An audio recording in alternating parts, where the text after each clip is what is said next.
নেত্রকোনার দুর্গাপুর কলবাকান্দের রেল লাইনে সম্ভবত যাচ্ছে পূর্ব ধলার জারিয়া ঝঞ্ঝেল সরেজমিনে পরিদর্শন করেছেন ডেপুটি স্পিকার এবং রেল প্রতিমন্ত্রী।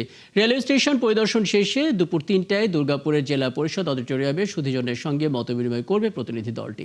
রেলওয়ে কর্মকর্তা জানান, ময়মনসিংহ থেকে জারিয়া ঝঞ্ঝাইল পর্যন্ত মাত্র ১২ কিলোমিটার সম্প্রসারণ করলেই ট্রেন চলে যাবে মেঘালয় সীমান্তে, যা দীর্ঘদিনের স্বপ্ন এলাকাবাসী এবং পর্যটকদের। ডেপুটি স্পিকার কায়সার কামালের সফরসঙ্গী হয়েছেন রেল প্রতিমন্ত্রী হাবিবুর রশিদ, রেল সচিব মোহাম্মদ ফাহিমুল ইসলাম এবং রেলওয়ে মহাপরিচালক মোহাম্মদ আফজাল হোসেন। মাঠ পর্যায়ে আমরা এবার সকল ধরনের সমীক্ষা করে এবং আমাদের এখানে জানেন যে অনেকটা জায়গা একবারে করতে হবে, প্লাস এটার বাস্তবায়ন করতে যে সকল সমস্যার সম্মুখীন হতে হবে সেগুলি বাস্তবায়ন করে এটিকে কীভাবে অগ্রসর করা যায় সে ব্যাপারে আমরা মন্ত্রণালয়ে আমরা এইসব মিটিং করব। এই দুর্গাপুরবাসীর এটা প্রাণের দাবি, শত বৎসর প্রাণের দাবি যে রেল লাইনটা দুর্গাপুর পর্যন্ত যাওয়া।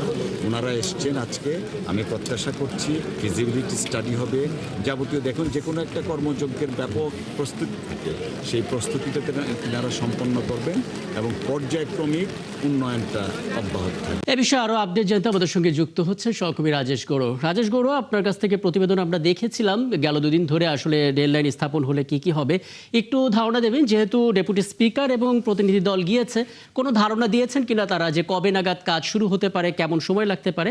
একই সঙ্গে জানাবেন দুপুর ৩টায় মতবিনিময় সভা হওয়ার কথা রয়েছে, সেটার প্রস্তুতি কেমন দেখছেন? প্রাকৃতিক সৌন্দর্যে ভরপুর কিন্তু নেত্রকোনার দুর্গাপুর উপজেলা।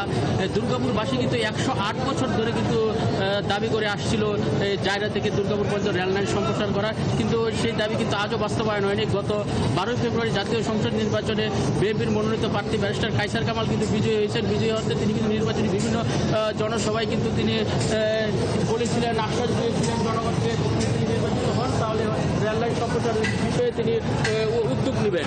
এরই পরিপ্রেক্ষিতে আজ কিন্তু